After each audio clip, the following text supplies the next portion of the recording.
नमस्कार बच्चों, कैसे हैं आप? होप आप सब फिट और फाइन होंगे। तो बच्चों, हमने लास्ट क्लास में अपना एक और चैप्टर बायोमोलिक्यूल कंप्लीट किया, जिसमें हमने ये पढ़ा कि जो हमारा सेल है वो आखिरकार जिन कॉन्स्टिट्यूएंट्स से बना है, वो स्ट्रक्चर वाइज कैसे होते हैं, फंक्शन वाइज कैसे होते हैं, उनके बारे में। अब वो सारे कॉन्स्टिट्यूएंट तो आप जानते ही हैं, जैसे कि हमारा प्रोटीन, कार्ब्स, हमारे लिपिड्स और न्यूक्लिक एसिड्स।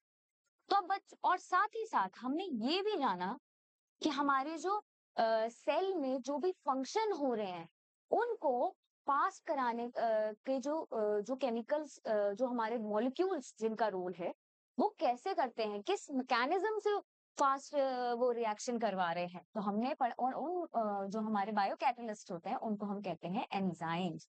तो उनका क्या रोल है वो हमने पढ़ा, ठीक है।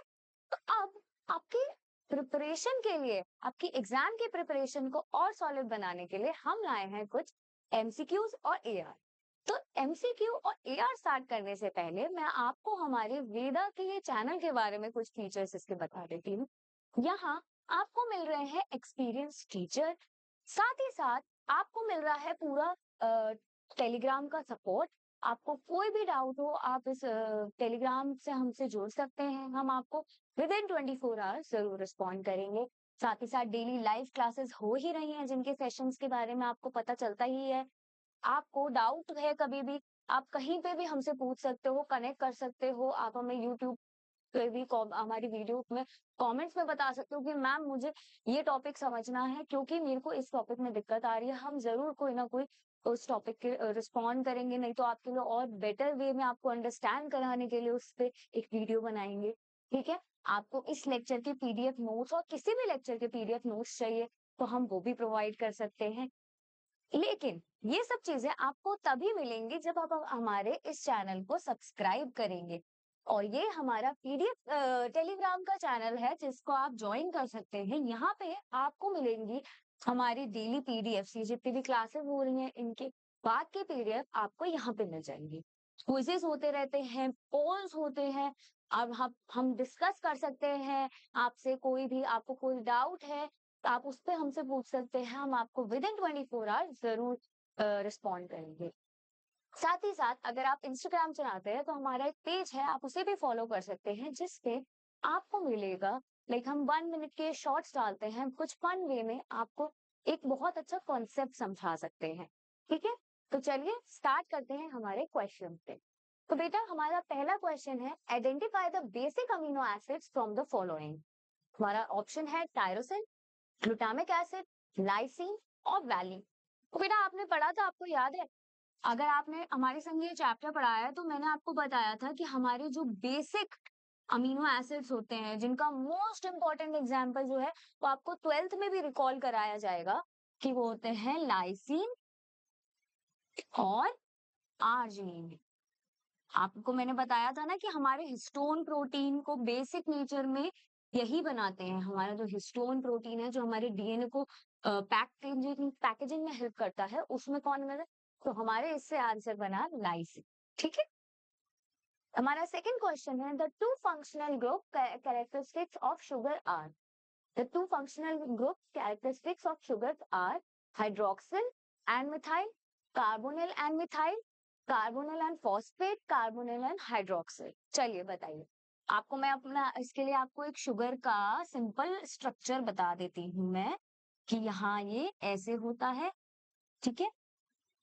दूसरा यहाँ पे आ, ये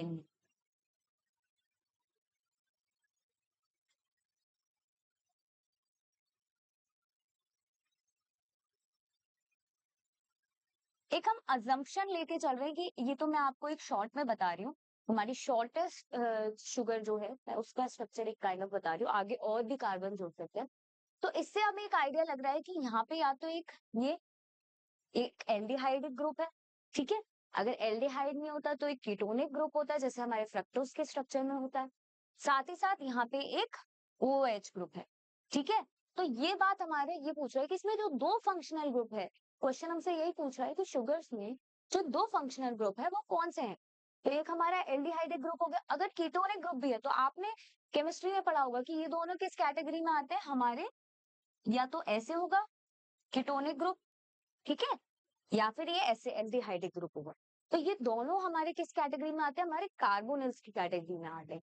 और दूसरा ये जो हमारा OH ग्रुप है ये हमारा हाइड्रोक्सिल आता है, हाइड्रोक्सिल ग्रुप। इसी से हमारा आंसर बनता है डी, कार्बोनिल एंड हाइड्रोक्सिल। हमारा नेक्स्ट क्वेश्चन है, a typical fat molecule is made up of. अगर आपने चैप्टर पढ़ा हो तो हमने आपको बताया था ना, देखो हमारा जो सिंपल ग्लिसरॉल का ये मैं आपको ये बता रही हूँ फॉर्मूला, ठीक है, ये CH2OH, ठीक है। और मैंने ये आपको ग्लिसरॉल का फॉर्मूला बताया था। इसमें अगर हम OH हटा दें, फिर मैंने आपको ये भी बताया था कि यहाँ पे अगर हम OH हटा के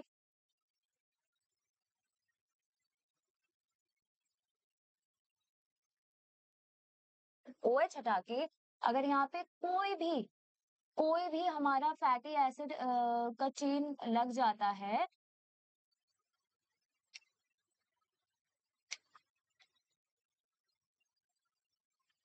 ठीक है, तो ये हमारा बन जाता है ट्राइग्लिसराइड। और ये ट्राइग्लिसराइड जो है इसी को ही हम मेन लिपिड कहते हैं, ठीक है। होते डाइग्लिसराइड्स भी फैट्स में आते हैं, मोनोग्लिसराइड्स भी फैट में आते हैं, लेकिन जो हमारा मेन ट्राइग्लिसराइड होता है उसको हम फैट में काउंट करते हैं, ठीक है।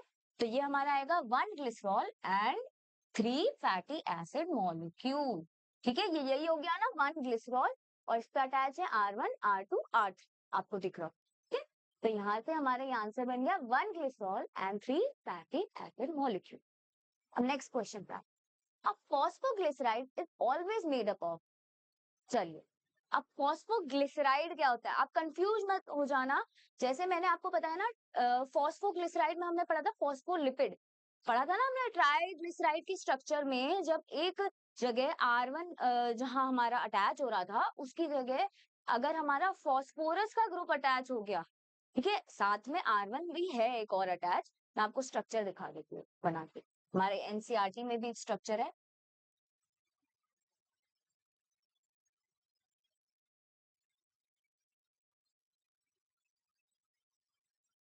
यहाँ पे हमारा कार्बन और इससे एक R1 ग्रुप अटैच था, साथ ही साथ यहाँ पे हमारा एक और इससे एक R2 ग्रुप अटैच था, ठीक है। यहाँ पे हमारा एक और कार्बन, और इस पे हमने करा था कि एक फॉस्फेट ग्रुप अटैच होगा,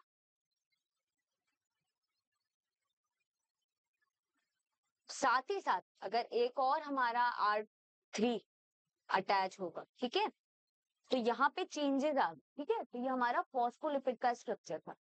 अब अगर हम फॉस्फोलिपिड में हमने ये पढ़ा था क्या होता है, हमने ये पढ़ा था, तो फॉस्फोलिपिड में हमने ये पढ़ा था, वो देख लेते हैं। असेचुरेट की जो फॉस्फोरस है वो रिप्लेस कर रहा है हमारे ट्राइग्लिसराइड को, तो वही ये पूछ रहा है कि ट्राइग्लिसराइड जो है हमारा वो फॉस्फोग्लिसराइड में जब कन्वर्ट हो गया है, तो वो यही कह रहा है। A saturated or unsaturated fatty acid is esterified to a glycerol molecule to which phosphate group is also attached. A saturated or unsaturated fatty acid is esterified to a phosphate group to which attached to a is also attached to a glycerol molecule. Only a saturated fatty acid is esterified to a glycerol molecule to which a phosphate group is also attached.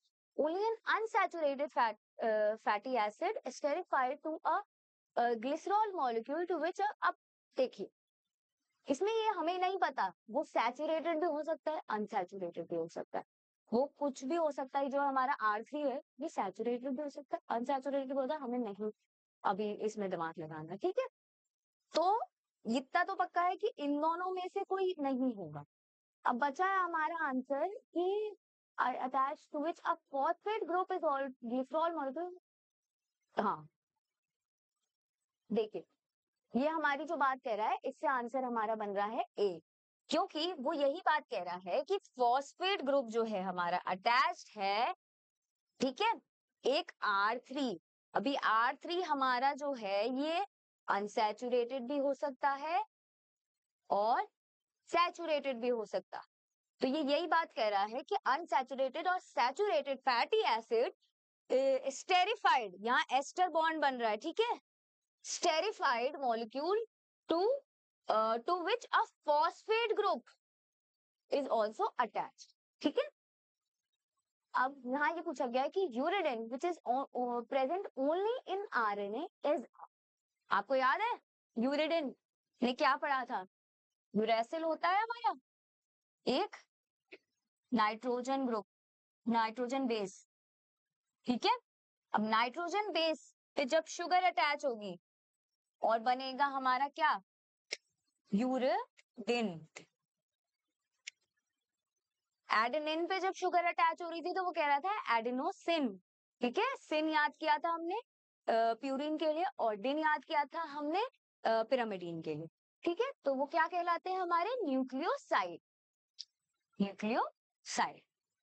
अब next question है which one out of A D given A to D given below correctly represent the structural formula of basic amino acid। बेटा बहुत अच्छा question है, इस पे आपसे पूछा जा रहा है कि बेसिक अमीनो एसिड का इसमें से कौन सा स्ट्रक्चर जो है इन चारों में से एक बेसिक अमीनो एसिड का स्ट्रक्चर बताएं। अब मैंने आपको ये बताया था, अगर आपको याद हो क्लास में, कि यहाँ पे ये हमारा अल्फा कार्बन है, इस पे अटैच होता है एक साइड NH2, एक साइड COH, ठीक है। अब COH जो है वो तो इसे दे रहा है एसिडिटी, मतलब एसिडिक नेचर इसका बना रहा है, वही जो हमारा NH2 है वो इसे दे रहा है बेसिक नेचर, ठीक है।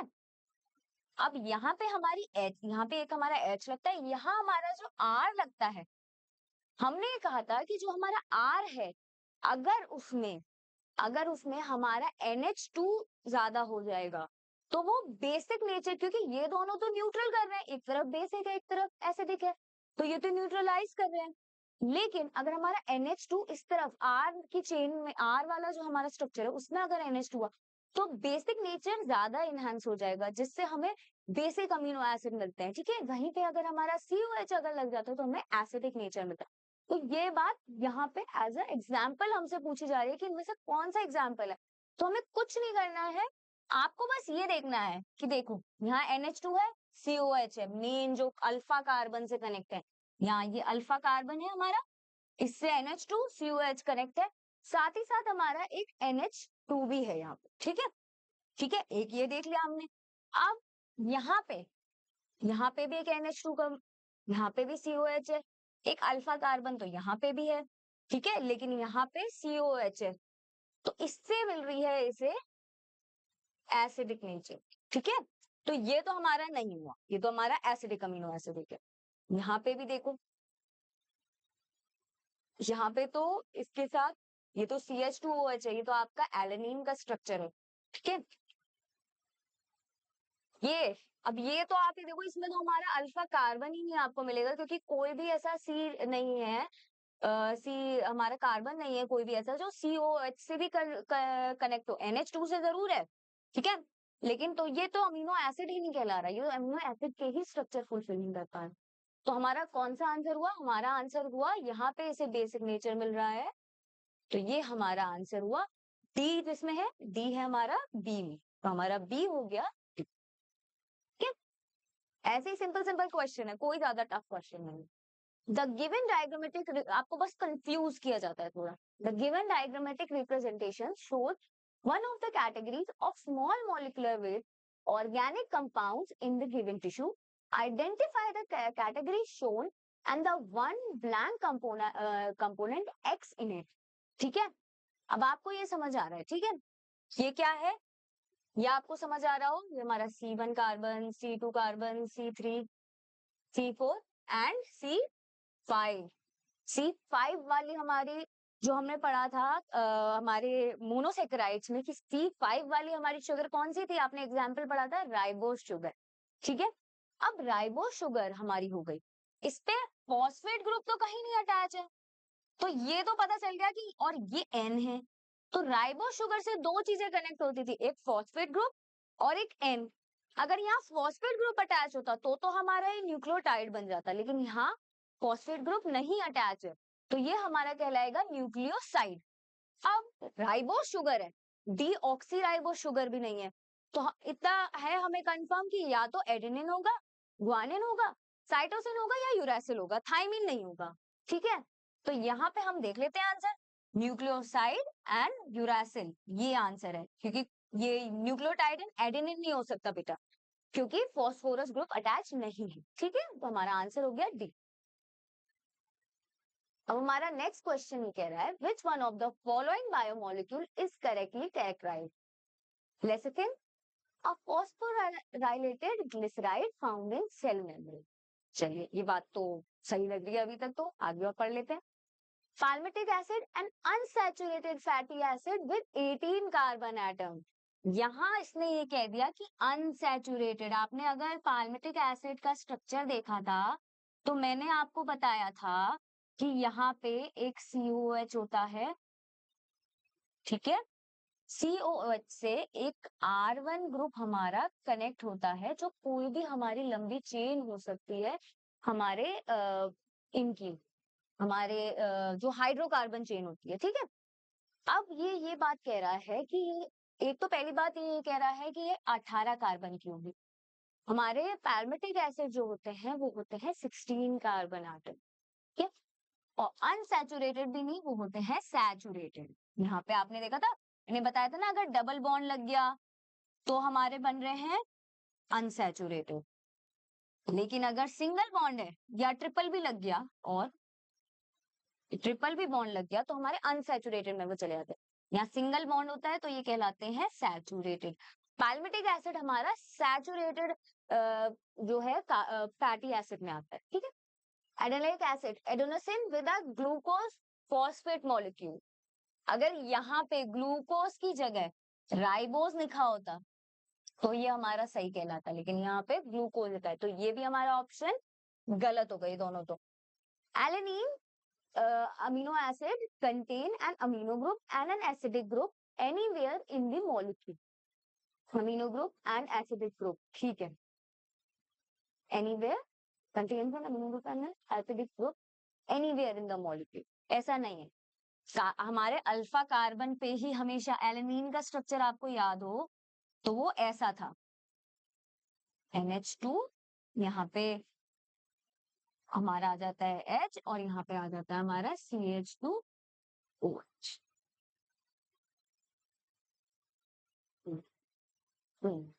ये हमारा एलेनिन ग्रुप हो गया। सॉरी, ये तो मैंने आपको सीरीन का स्ट्रक्चर बता दिया, ये मैंने आपको सीरीन का स्ट्रक्चर बताया। यहाँ पे CH3 आता है, यहाँ हमारा CH3 आता है। ठीक है, तो ये हमारा एलेन, तो ये तीनों ऑप्शन नहीं हुए। और वैसे भी ये तो न्यूट्रल रहते हैं, हमारे एलिनीन जो है वो हमारे न्यूट्रल अमीनो एसिड्स में आते हैं। ठीक है, तो इसलिए इनमें दोनों का अमाउंट एक फिक्स्ड ही होगा, कहीं पे भी नहीं होगा मॉलिक्यूल। तो अब हमारा इसलिए आंसर, हमारा फर्स्ट ऑप्शन सही बनता है कि लेसिथिन जो है वो एक फॉस्फोराइलेटेड ग्लिसराइड्स है फाउंड इन सेल मेम्ब्रेन। मैं पढ़ा था ना, एक फॉस्फोलिपिड है। ठीक है, हमने पढ़ा था सेल मेम्ब्रेन में हमारे जो मिलता है, मेन एग्जांपल जो हमारी एनसीईआरटी बता रही है वो है लेसिथिन। हम 9th क्वेश्चन करते हैं, which one of the following structural formula of two organic compound is correctly identified along with its related function. ठीक है, अब आपको ये स्ट्रक्चर दिख रहा है, ये हमारा हो गया ग्लिसरॉल का मॉलिक्यूल, जिस पे मतलब एस्टेरिफाइड है विद अ, यहाँ पे दो जगह तो एस्टेरिफिकेशन हो रही है, यहाँ हमारा क्या लग रहा है, फॉस्फेट ग्रुप, यहाँ से फंक्शनल ग्रुप मतलब जो हमारे फैटी एसिड है बस वो लगे हुए हैं सिंपली। ठीक है, यहाँ पे तो अब यहाँ पे हमारा फॉस्फेट भी लगा हुआ है, साथ में एक चेन और लगी हुई है। ठीक है, तो ये हमारा कहलाता है, हमने एनसीईआरटी का स्ट्रक्चर अगर बहुत अच्छे देखा हो तो ये लेसिथिन का स्ट्रक्चर है। ठीक है, ये लेसिथिन का स्ट्रक्चर है। यहाँ पे फॉस्फोलिपिड हो गया ना, फॉस्फोलिपिड का एक ही एग्जांपल हमारी एनसीईआरटी बताती है, वो है लेसिथिन, और ये बहुत जगह आया है, बहुत जगह पूछा गया। साथ ही साथ अब ये देखो आप, ये दो रिंग वाला हेट्रोसाइक्लिक कंपाउंड है। अब हेट्रोसाइक्लिक कंपाउंड हमारे थे nucleic acids, nucleic acid, heterocyclic है ना, सी के साथ साथ कार्बन के साथ साथ और भी हमारे जो नाइट्रोजन जी है वो भी हमारा रिंग में एडजस्टेड है, ठीक है। तो इसीलिए हमारे और इन दोनों न्यूक्लिक एसिड में मेनली ये कहलाएगा हमारा एडेनिन, ठीक है। ये हमारा एडेनिन का स्ट्रक्चर है। अब देख लेते हैं इनमें से कौन सा ऑप्शन सही जाता है। B, adenine a nucleotide that makes up the nucleic acid. चलिए, ठीक है, अ न्यूक्लियोटाइड दैट मेक्स, नहीं, adenine is not a nucleotide. बेटा यहाँ कंफ्यूज मत होना, एडेनिन न्यूक्लियोटाइड नहीं है, एडेनिन हमारा नाइट्रोजन बेस है। अगर यहाँ पे एडेनिलिक एसिड लिखा होता तो भी ये गलत होता, क्योंकि हमारा बी जो स्ट्रक्चर बता रहा है वो एडेनिन का बता रहा है। यहाँ पे अभी शुगर तो अटैच ही नहीं है, फॉस्फेट ग्रुप नहीं अटैच है, तो यहाँ इस ऑप्शन से आप कंफ्यूज मत हो जाना, ठीक है। साथ ही साथ ये ए बोल रहा है triglyceride major source of energy, ठीक है। ट्राइग्लिसराइड का भी स्ट्रक्चर नहीं है, क्योंकि यहाँ पे अगर यहाँ पे एक नॉर्मल फैटी चेन लग रही होती तो ये ट्राइग्लिसराइड कहलाता, ठीक है, लेकिन यहाँ फॉस्फेट ग्रुप लग गया है तो ये फॉस्फोग्लिसराइड है। बी हमारा कह रहा है कि uracil a component of DNA. सबसे पहली बात ही इसने गलत कह दी कि कंपोनेंट ऑफ डीएनए, यूरेसिल तो हमारा कंपोनेंट होता ही नहीं है डीएनए का, ठीक है, थाइमीन होता है हमेशा, ये तो आरएनए में मिलता है। ये lecithin a component of cell membrane, ये बात सही कह रहा है, ठीक है। लेसिथिन तो हमने फॉस्फोलिपिड पढ़ी ही है, और ये ए जो है ये हमारा लेसिथिन का स्ट्रक्चर है, ठीक है। अगर आपने थ्योरी अच्छे से पढ़ी है ना हमारे जो पिछले लेक्चर्स थे, तो कोई भी क्वेश्चन करने में आपको दिक्कत नहीं होगी, ठीक है। Which of the following is the simplest amino acid, ठीक है। हमने सिंपलेस्ट अमीनो एसिड कौन सा पढ़ा था, मैं आपको बता, ऐसा कुछ पढ़ा था हमने, COH, यहाँ NH2, यहाँ H, और अगर यहाँ हमारा जो R जो हमारा फंक्शनल ग्रुप है, अगर ये भी H हो गया, सबसे बेसिक क्या लगा सकते हैं हम, हाइड्रोजन लगा दिया, तो ये, अब ये किसका स्ट्रक्चर था हमारा, ग्लाइसिन का, हमारा ग्लाइसिन इसमें आंसर, ठीक है। अब नेक्स्ट क्वेश्चन है, the major role of minor elements inside living organism is to act as. बेटा ये बहुत अच्छा बात इन्होंने, बहुत इंपॉर्टेंट वर्ड इसमें जो हाईलाइट करोगे ना वो आप करोगे माइनर एलिमेंट्स। यहाँ पे बच्चे कंफ्यूज हो जाएंगे कि मैम हमने तो चैप्टर में माइनर एलिमेंट्स वर्ड ही नहीं पढ़ा था। बिल्कुल, आपने माइनर एलिमेंट्स वर्ड नहीं पढ़ा, लेकिन आपने ये जरूर पढ़ा था कि जो हमारे को फैक्टर्स थे, ठीक है, को फैक्टर्स में आपने कौन से पढ़े, 3 पढ़े थे। एक तो हमने पढ़ा था प्रोस्थेटिक ग्रुप, एक हमने पढ़ा था हमारे कोएंजाइम्स, और एक हमने पढ़ा था हमारे मेटल आयंस। अब जितने भी हमारे माइनर एलिमेंट्स होते हैं, माइनर एलिमेंट्स कौन से होते हैं, हमारी बॉडी को ना 2 तरीके के एलिमेंट्स चाहिए होते हैं। एक चाहिए होता है एक ज्यादा क्वांटिटी में जो चाहिए होते हैं, जैसे कि हमारे नाइट्रोजन हो गया, फॉस्फोरस हो गया, हाइड्रोजन हो गया, ऑक्सीजन तो हमें चाहिए ही है सबसे ज्यादा, बट है ना, तो ये सब हमारे ज्यादा क्वांटिटी में हमेशा चाहिए होते हैं। लेकिन कुछ होते हैं जो हमें बहुत कम क्वांटिटीज में एलिमेंट्स चाहिए, जैसे हमारा जिंक हो गया, मोलिब्डेनम हो गया, ठीक है।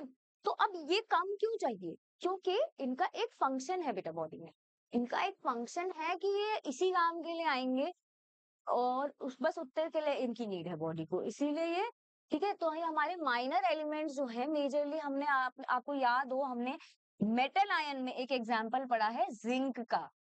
जिंक जो है वो हमारा माइनर एलिमेंट है, क्यों, क्योंकि वो सिर्फ उसका एक ही काम है, वो यहाँ पे कार्बोक्सी पेप्टाइडेज जो हमारा एंजाइम है मेन, उसको सपोर्ट में काम कर रहा है, ठीक है, उसके साथ उसको कन्वर्जन में हेल्प कर रहा है, ठीक है। जो उसका कन्वर्जन होता है उसमें बहुत ज्यादा बड़ा रोल प्ले, ऐसे आपने हम आगे भी चल के कभी पढ़ेंगे कि प्लांट्स में मोलिब्डेनम का बहुत अच्छा रोल होता है, ठीक है, वो आप पढ़ोगे। तो वो सब हमें माइनर एलिमेंट्स है, जिंक हमारा इसमें माइनर एलिमेंट्स का रोल प्ले कर, तो को फैक्टर ऑफ एंजाइम्स, ठीक है, building block of important amino acid, constituent of hormones, binder of cell structure. तो इसमें हमारा आंसर क्या हो गया, को फैक्टर ऑफ एंजाइम्स, ठीक है। Lipids are insoluble in water because lipid molecules are, बहुत इजी क्वेश्चन है, आपने पढ़ाई, मैंने आपको बताया था ना, लिपिड पानी में डालो, अगर हम कोई भी ऑयल डाल रहे हैं अपना पानी में, तो वो घुलेगा नहीं, ऊपर लेयर बना लेगा, क्यों? क्योंकि वो हाइड्रोफोबिक है, ठीक है, हाइड्रोफोबिक है। आपने लिपिड बाय लेयर भी पढ़ी थी, ऐसे ऐसे, तो वो इसमें एक हाइड्रोफोबिक एंड था, एक हाइड्रोफिलिक एंड होता है, ठीक है, जो हमारा अंदर की तरफ होता है ये हमारा हाइड्रोफोबिक एंड होता है, ठीक है, तो हमारा hydrophobic answer. Essential amino acids, अब आप ये कहोगे कि मैम बहुत दिक्कत होती है असेंशियल अमीनो एसिड कौन से हैं इनको याद करने के लिए, है ना, तो इस क्वेश्चन में तो हम कंफ्यूज हो जाएंगे, तो मैं आपको एक ट्रिक बताती हूँ।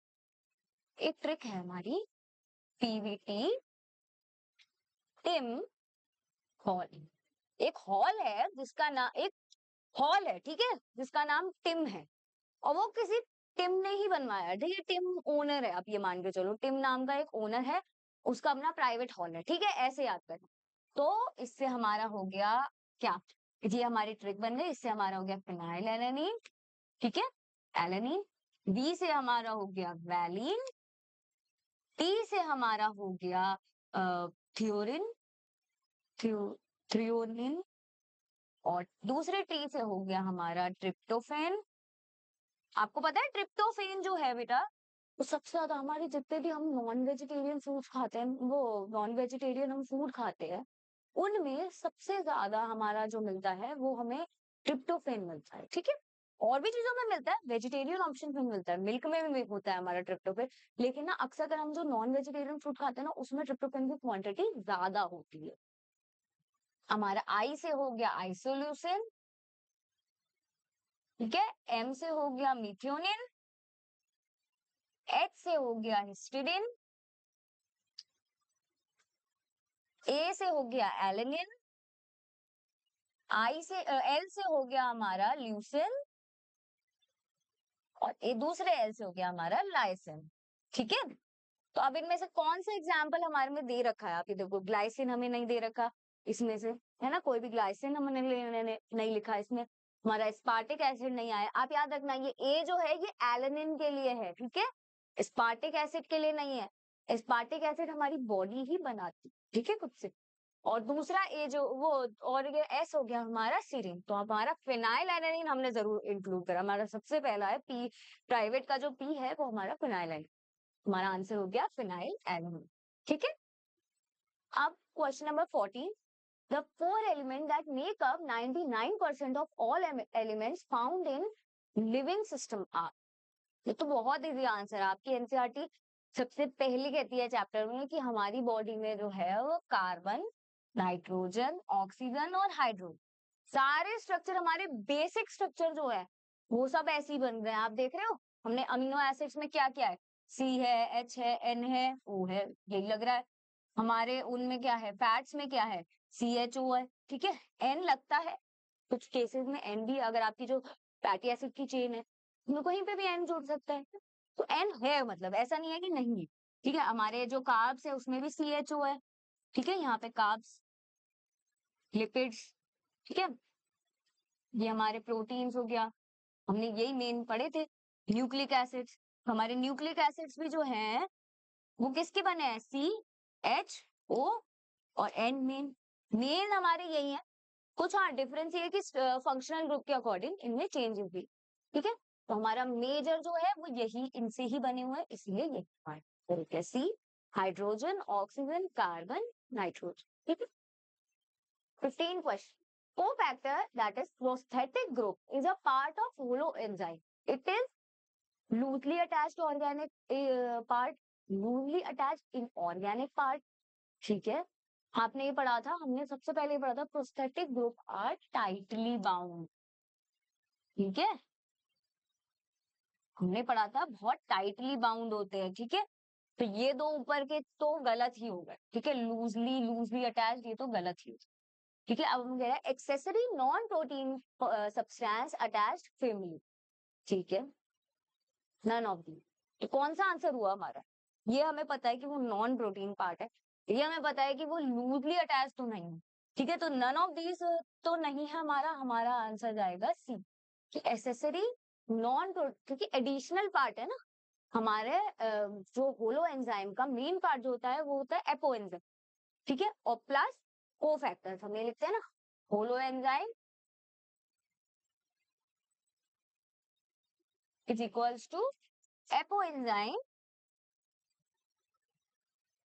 प्लस कोफैक्टर, ठीक है, इससे हमारा मेन एंजाइम बनता है, तो हमारा ये एक्सेसरी पार्ट है, ठीक है।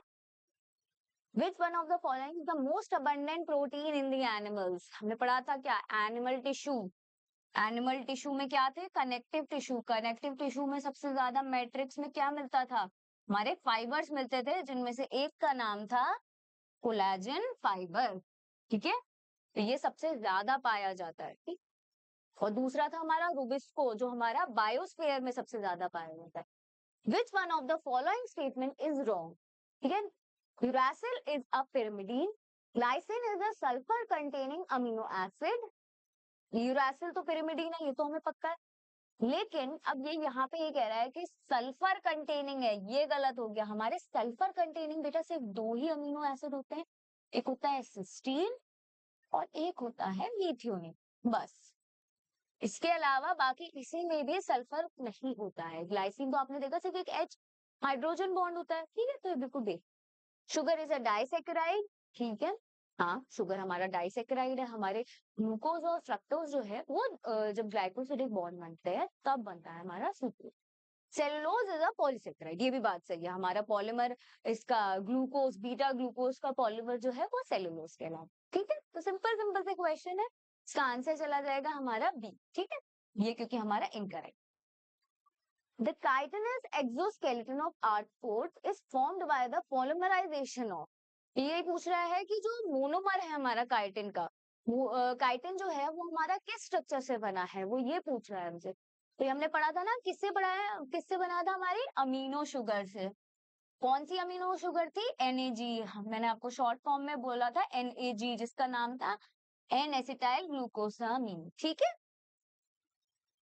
19 question, which one of the following is a non reducing sugar, sugar या कार्बोहाइड्रेट, ठीक है, तो इसमें हमारा एग्जाम्पल है माल्टोज, सुक्रोज, लैक्टोज, राइबोलोज, 5 फॉस्फेट, ठीक है, इसमें हम मैं आपको बताती हूँ कि जो हमारा इसका आंसर हमारा सुक्रोज है, ठीक है, सुक्रोज क्यों है ये मैं आपको आंसर बताया, मैंने आपको रिड्यूसिंग बताया था ना, रिड्यूसिंग कौन से होते हैं, जो हमारे क्यूपरिक आयन को क्यूपरस आयन में कन्वर्ट कर देते हैं, जो स्पेसिफिकली दो ही सॉल्यूशन में हमें मिलते हैं, एक बेनेडिक्ट सॉल्यूशन और एक फेलिंग सॉल्यूशन, ठीक है, और इसके लिए जरूरी है कि हमारा जो C1 कार्बन है, C1 वो फ्री हो, ठीक है, तो हमारा जो सुक्रोज का बेटा स्ट्रक्चर बनता है ना, उसमें क्या होता है मैं आपको दिखाती हूँ, ये ऐसे, ठीक है, ये हमारा OH यहाँ पे ऊपर है, ये हमारा ग्लूकोज का स्ट्रक्चर हो गया, CH2OH है यहाँ पे, ठीक है, अब जब हमारा सुक्रोज बनता है ना, मैं इधर जा, तो क्या होता है कि हमारा जो ये O है ये ऐसे बाइंड, तो क्या है जैसे हमारा अब यहाँ पे जो हमारा फ्रक्टोज बाइंड कर रहा है ना, उस वो ऐसे नहीं है जैसे यूजुअली फ्रक्टोज कैसा होता है, ऐसा स्ट्रक्चर होता है, ठीक है, यहाँ पे ये CH2OH, यहाँ पे हमारा OH, ये OH, और यहाँ पे CH2OH, ये हमारा फ्रक्टोज का स्ट्रक्चर है। अब हम इससे कार्बन 1 कह रहे हैं, 2 कह रहे हैं, 3 कह रहे हैं, 4 कह रहे हैं, लेकिन जब हमारा सुक्रोज से अटैच होता है ना, तो ये वाला ऐसे कर जाता है, ठीक है, ये ऐसे फ्लिप करके इस तरफ से बॉन्ड बनाता है, ठीक है, C1 से, तो यहाँ पे हमारा ये वाला कार्बन जो है ये हमारा 1 कहलाता है, ये 2 कहलाता है, बेसिकली जो हमारे सबसे इस साइड वाला एंड है वो कार्बन फ्री फ्री होना चाहिए, ठीक है, तो यहाँ पे हमारा ये वाला कार्बन जो है ये तो CH2OH चला गया, ये हमारा O आ गया,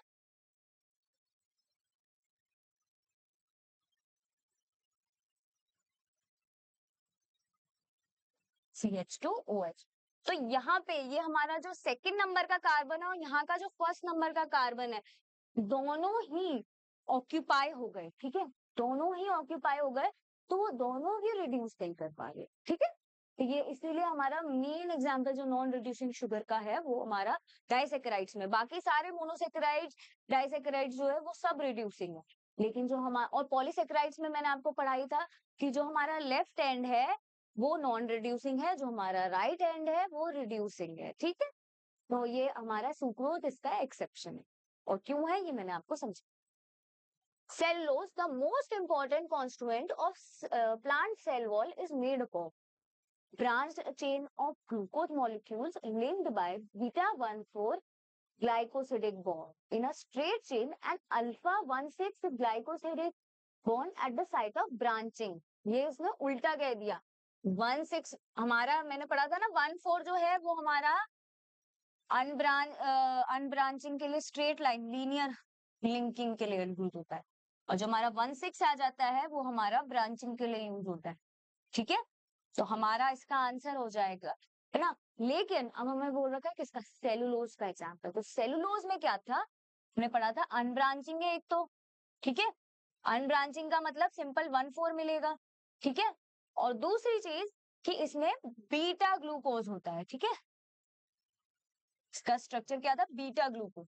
तो दो चीजें ये जो है हमें जहां पे मिलेंगी वो हमारा आंसर है, आप ये देख रहे हो, यहाँ ब्रांचिंग आ गई, तो ये तो हमारा ऑप्शन गलत हो गया। यहाँ अनब्रांच चेन है विद बीटा, तो ये हमारा सही हो गया। ये गलत है क्योंकि यहाँ पे एक तो फिर से ब्रांचिंग आ गई और एक 1,6 आ गया अल्फा, वो भी अल्फा 1,6, ठीक है, तो ये भी गलत हो गया, ये तो पूरी तरह ही गलत है।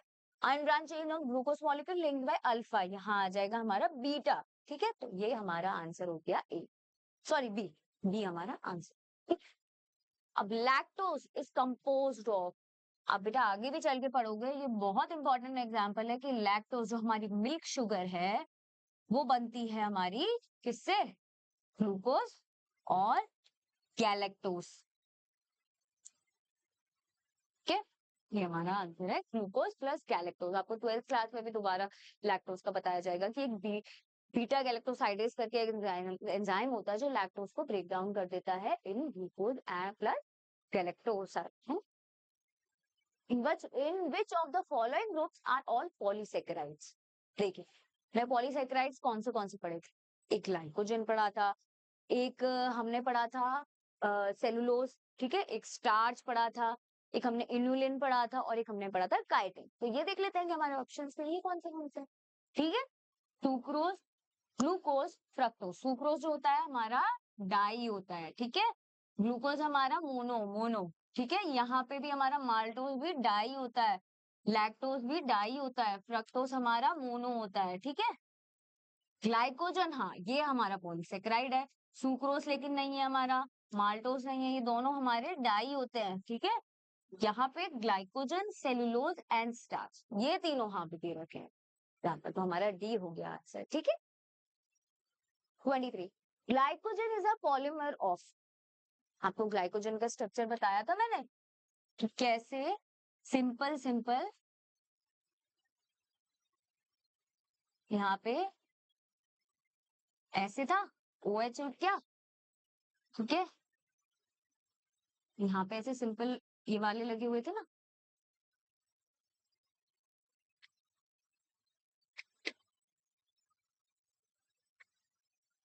ऐसे था, और एक जब यहाँ पे, और जब हमें जहाँ पे वो करनी थी, ठीक है, जहाँ पे हमें बॉन्डिंग करनी थी वहां पे, यहाँ पे जहाँ पे हमें ब्रांचिंग करनी थी, सॉरी, तो यहाँ पे ये ऐसे ब्रांच हो गया, ठीक है, ये ऐसे और ऐसे ऐसे कंटिन्यू करती है। तो ये स्ट्रक्चर हमारा किस चीज का है, ये वाला जो बेसिक स्ट्रक्चर है ये हमारा ग्लूकोज का स्ट्रक्चर, ठीक है, अल्फा ग्लूकोज का। तो हमारा ग्लूकोज इसका आंसर होता है। In RNA thymine is replaced by, thymine किससे रिप्लेस किया जाता है, ये तो बहुत इजी आंसर है, थाइमिन जो है वो हमारा यूरेसिल से रिप्लेस कर दिया जाता है। Identify the substance having glycosidic bond and peptide bond respectively in their structures. ठीक है, ये तो काफी पूछा जाता है अक्सर कर, कंफ्यूजिंग क्वेश्चन है क्योंकि आप दो नामों में बहुत कंफ्यूज हो जाओ, ठीक है। काइटिन, अब हम काइटिन देख लेते हैं। देखो आपने ये पढ़ा है, ग्लाइकोसिडिक बॉन्ड हमारे किस में मिलते हैं, कार्ब्स, ठीक है, कार्बोहाइड्रेट में। वहीं पे हमारा जो पेप्टाइड बॉन्ड है वो हमारे प्रोटीन में मिलते हैं, ठीक है। ये दो चीजें अब हमें क्लियर हो गई कि हम क्या ढूंढ रहे हैं, एक कार्बोहाइड्रेट और एक क्या ढूंढ रहे हैं, एक पेप्टाइड, वो सॉरी प्रोटीन। तो अब हमारे काइटिन जो हो गया, ये हमारा हो गया हमारा पॉलीसेकेराइड, ठीक है। जो हमारा कोलेस्ट्रॉल क्या हो गया, ये लेकिन हमारा लिपिड हो गया, ठीक है। ग्लिसरॉल जो है वो भी हमारा किसमें आ गया, लिपिड में ही हम पढ़ते हैं ग्लिसरॉल भी, ठीक है। ट्रिप्सिन हाँ हमारा प्रोटीन है। सेलुलोज हमारा कार्ब हो गया, लेकिन लेसिथिन हमारा फॉस्फोलिपिड है, ठीक है। तो इनमें से तो कोई नहीं हुआ। अब इन्युलिन हमने पढ़ा था, हमारा फ्रक्टोज का पॉलीमर था, ठीक है। और हमारा इंसुलिन जो है वो हमारा प्रोटीन है, ठीक है। इंसुलिन हमारा हार्मोन है ना, से हम प्रोटीनेशियस, हमारे हॉर्मोन्स किसके बने होते हैं, सारे प्रोटीन के बने होते हैं, ठीक है। मतलब मेजोरिटी कुछ हमारे प्रोटीन के बने होते हैं हॉर्मोन्स, और भी चीजों के बनेंगे स्ट्रक्चर, वो आपको ठीक है। तो हमारा इन्युलिन और इंसुलिन, ये दोनों एग्जाम्पल वैसे भी बहुत कंफ्यूजिंग लगते हैं। कई बार बच्चे सोचते हैं कि इंसुलिन तो कैसे हमारा इन फ्रक्टोज का वो हो गया। बेटा कंफ्यूज मत होना, एक में एस लगा हुआ है, एक में एस नहीं, ठीक है। Consider the following statement: coenzyme or metal ion that is tightly bound to enzyme protein is called prosthetic group.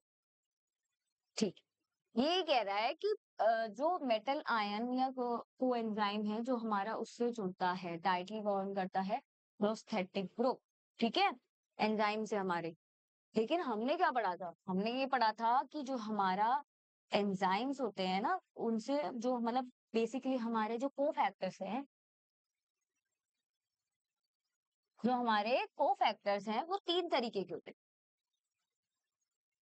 ठीक है।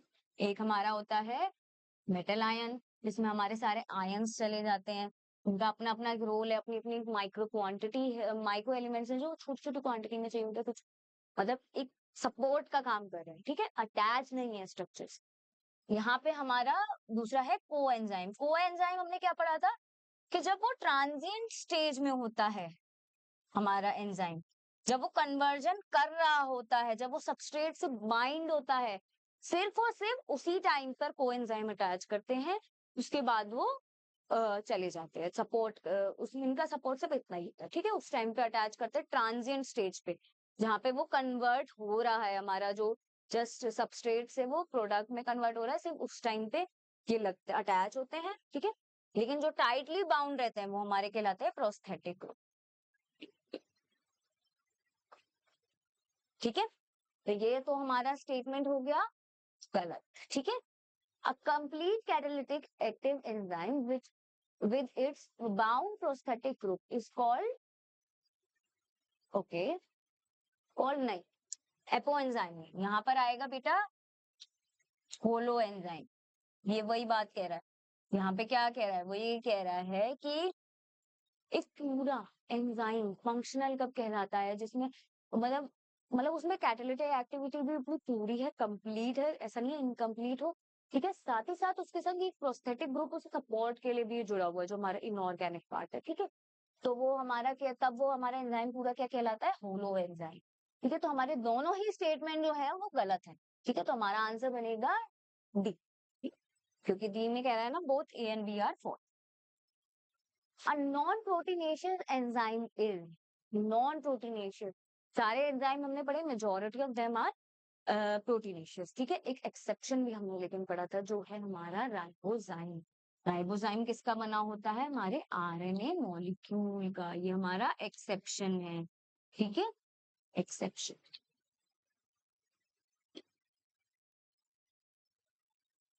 Which of the following statement about enzymes is wrong? Enzymes are denatured at high temperatures. Enzymes are mostly protein, but some are lipid also.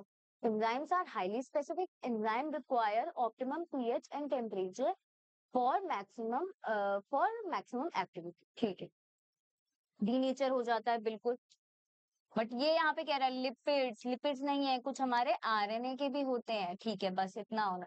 कि ये हमारा B हो गया इसका wrong, highly specific होता ही है वो, ऑप्टिमम पीएच और टेम्परेचर चाहिए नहीं होता है, ठीक है। The curve given below shows enzymatic activity in relation to three conditions: pH, temperature, and substrate. What do the two axes x and y represent? हमारी x ये बता रही है कि x और y क्या होगा, ठीक है।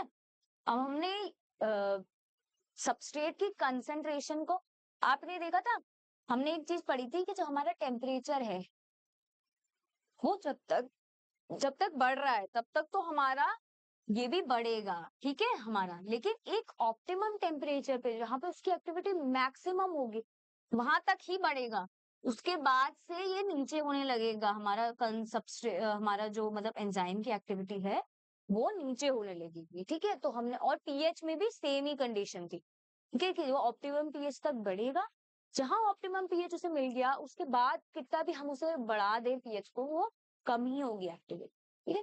तो अब यहाँ पे हम देख लेते हैं एंजाइमेट, ये कह रहा है कि एक्स एक्सिस जो है वो हमारी एंजाइमेटिक एक्टिविटी के लिए कह रहा है, ठीक है, एंजाइमेटिक एक्टिविटी ठीक है, लेकिन वाई वो ये कह रहा है कि पीएच के लिए नहीं, वाई हमारा पीएच के लिए नहीं हो सकता, ठीक है। अब यहाँ पे ये कह रहा है कि एंजाइमेट, यहाँ सबस्ट्रेट एंजाइमेटिक ये तो कुछ होता ही नहीं है, कंसंट्रेशन एक्टिविटी ठीक है, टेम्परेचर एंजाइमेटिक एक्टिविटी, हमारा एक्स एक्सिस हमारा टेम्परेचर हो गया और ये एंजाइमेटिक एक्टिविटी, ठीक है। हाँ, ये हमारा बी वाला ऑप्शन सही हो गया, जहां पे हमारी वाई, जैसे जैसे हमारा टेम्परेचर, ये टेम्परेचर इस साइड है, ठीक है, जैसे जैसे हमारा टेम्परेचर बढ़ेगा हमारी एंजाइम की एक्टिविटी भी बढ़ रही है, ठीक है, हमारी एंजाइम की एक्टिविटी बढ़ रही है, लेकिन जहां हमारा बीच में जहां पे भी हमारा ऑप्टिमम टेम्परेचर आ गया, ठीक है, वहां पे ये कम होना स्टार्ट हो जाएगी, ठीक है। तो बस यही बात कह रहा है। A competitive inhibitor of succinate dehydrogenase is, मैं पढ़ा था ना सक्सिनेट डिहाइड्रोजनेस, एक इसका फंक्शन होता है, आप आगे पढ़ोगे हमारी क्रेब्स साइकिल में कि सक्सिनेट डिहाइड्रोजनेस जो है ना वो हमारे सक्सिनिक एसिड को, सक्सिनेट को फ्यूमरेट में कन्वर्ट करने का काम करता है, ठीक है। जब आप क्रेब्स साइकिल पूरा प्रोसेस पढ़ोगे तब आप ये भी पढ़ोगे। तो इसका इनहिबिटर का हमने जो एग्जांपल पढ़ा था वो था मेलोनेट, ठीक है, मैलेट मत कर देना, मेलोनेट होता है, ठीक है। हम कुछ एआरस भी करते हैं, असर्शन रीजन, ठीक है, क्योंकि बहुत कंफ्यूजिंग हो जाते हैं बच्चों के लिए कि कुछ जगह हमें समझ नहीं आता कि ये एक्सप्लेन कर भी रहा है कि नहीं। तो अगर आपको कुछ ये समझ रहा है ना बेटा, तो बहुत इजी से है कि आप ना हर एक जहाँ असर्शन आ रहा है ना उसके बाद रीजन के लिए आप एक बार बिकॉज लगा के देखो कि बिकॉज से क्या वो जस्टिफाई कर पा रहा है, क्या बिकॉज लगाने से उसका वो एक्सप्लेन कर पा रहा है कि हाँ ये जस्टिफाई कर रहा है कि ये ही इसका होगा, तभी हमारा ए जाएगा, अदरवाइज नहीं, हमारा बी ऑप्शन जाएगा। तो human diet should compulsory contain glycine, serine and tyrosine, essential amino acid can not be synthesized in the human body. जो आर है हमारा ये तो सही, ठीक है। अब ग्लाइसिन, सीरीन, टायरोसिन ये हमारे, वो मैंने आपको बताया था ना पीवीटी टिमोल, ये मैंने आपको बताया था अभी, टिम हॉल सॉरी, इसके उसमें नहीं आ रहा है ना, इसमें कहीं पे भी जी नहीं आ रहा, हमारा एस नहीं आ रहा है ना, जो टी है वो हमारा ट्रिप्टोफेन के लिए है, हमारा ये तो कहीं आ ही नहीं रहे, ठीक है। तो ये हमारा स्टेटमेंट हो गया, ए जो है हमारा गलत है, आर हमारा सही है, तो हमारा ऑप्शन हो गया D.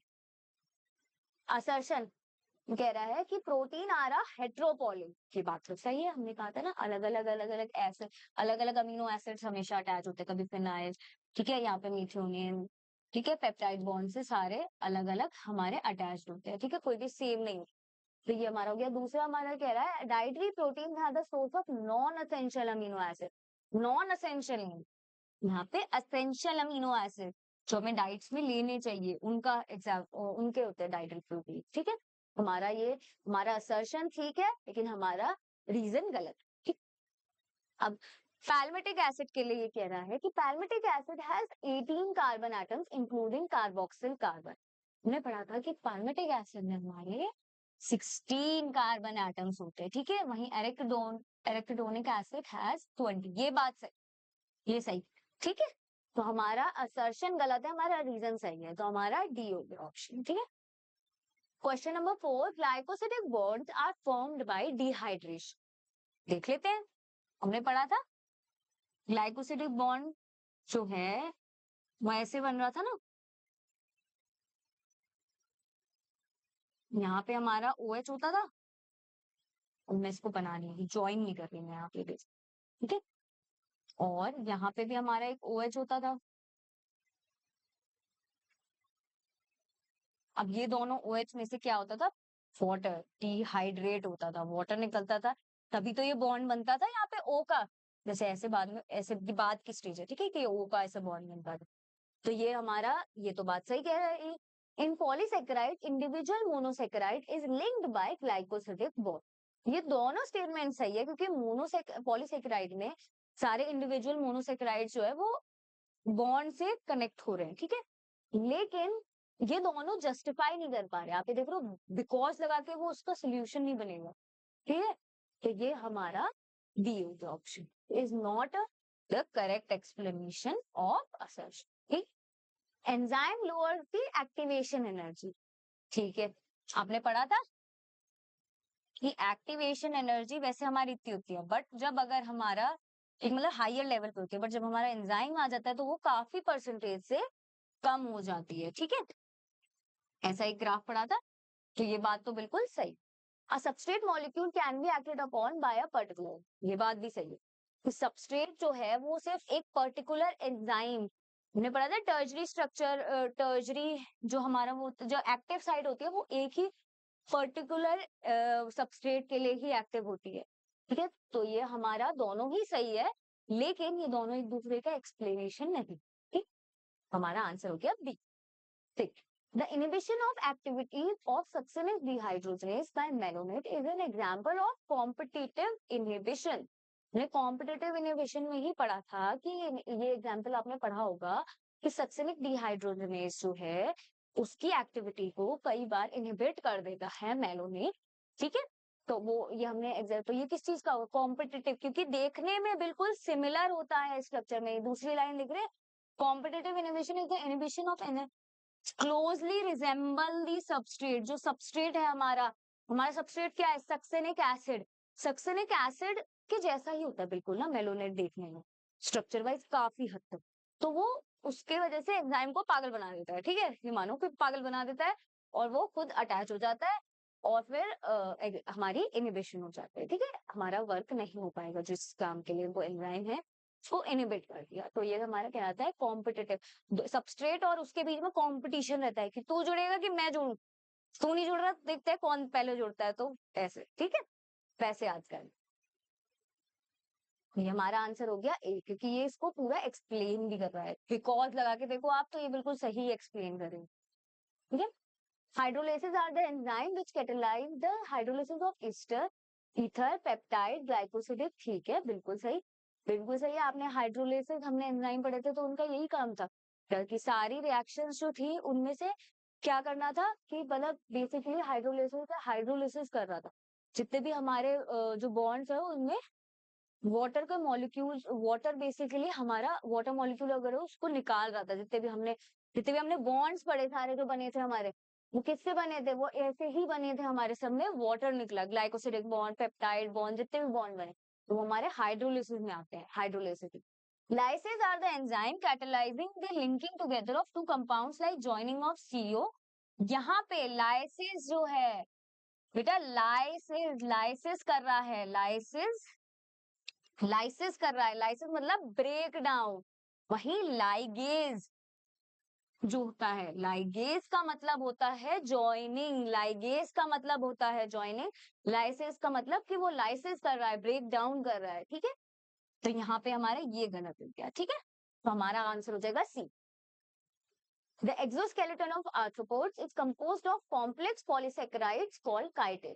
Plant cell wall are made up of cellulose।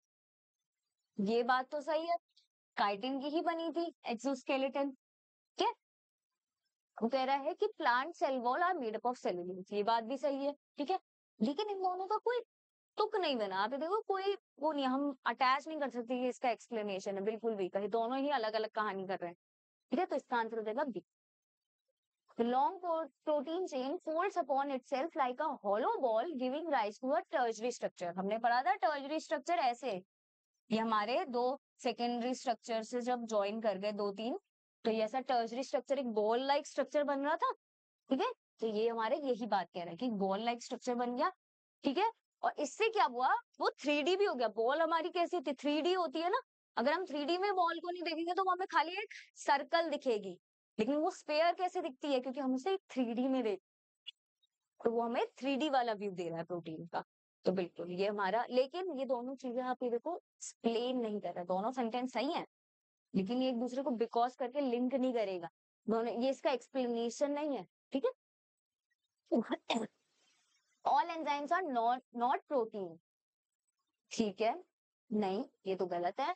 All enzymes are not protein. वैसे तो हाँ, मतलब मेजरली हमारे सारे एंजाइम जो है वो प्रोटीन है, एक्सेप्ट फॉर राइबोजाइम। ठीक है? RNA molecule that possess catalytic, हाँ, तो ये बात भी हमारा सही है, ये कह रहा है। और RNA molecule that possesses lytic catalytic activity are called ribozymes. ठीक, तो ये दोनों हमारी सही बात कह रहे हैं, ये इसका एक्सेप्शन ही बता रहा है, बिकॉज कि अब क्यों, क्योंकि आरएनए मॉलिक्यूल जो है वो एक्टिविटी, वो एक आरएनए मॉलिक्यूल जो है उसमें भी कैटालिटिक एक्टिविटी है, जिनको हम राइबोजाइम्स की कैटेगरी में करते हैं। तो बिल्कुल ये हमारा ए। ठीक है? बस यही हमारे क्वेश्चन एंड होते हैं। देखा आपने कितने सिंपल सिंपल क्वेश्चन थे। ठीक है? और अगर आपको इनमें से भी किसी भी क्वेश्चन में डाउट हो तो आप हमसे इस वीडियो के कमेंट में पूछ सकते हो। आपको स्पेसिफिक टॉपिक इसमें समझ ना आया हो तो आप हमसे बोल सकते हो बेटा कमेंट में, हम आपको उस पर भी वीडियो और अच्छे वे में, आपको और अंडरस्टैंडेबल वे में बना के देंगे। ठीक है? आई होप, ये आपको हमारी क्लास की टाइमिंग तो पता ही है, 6 से 6:45 बायोलॉजी जो है वो हमारा ट्यूसडे, थर्सडे और सैटरडे होता है। ठीक है? यहाँ हमारे टेलीग्राम चैनल है, इस पे आपको इस चैप्टर के पीडीएफ मिल जाएंगी, पहले की भी जो क्लासेस हुई हैं उनकी भी पीडीएफ मिल जाएंगी, और इस वाले टॉपिक की भी मिल जाएंगी, ताकि आप प्रैक्टिस कर सकें खुद के लिए। ठीक है? आई होप आपने हमारे चैनल्स को जरूर सब्सक्राइब कर लिया होगा। ठीक है? चलिए, थैंक यू। इस चैप्टर के नोट्स बना लीजिएगा अच्छे से, जितने भी थे वो फ्लो चार्ट जो थे उन्हें जरूर अच्छे से पढ़ लीजिएगा, आपको पूरा चैप्टर अच्छे से क्लियर हो जाए। Thank you.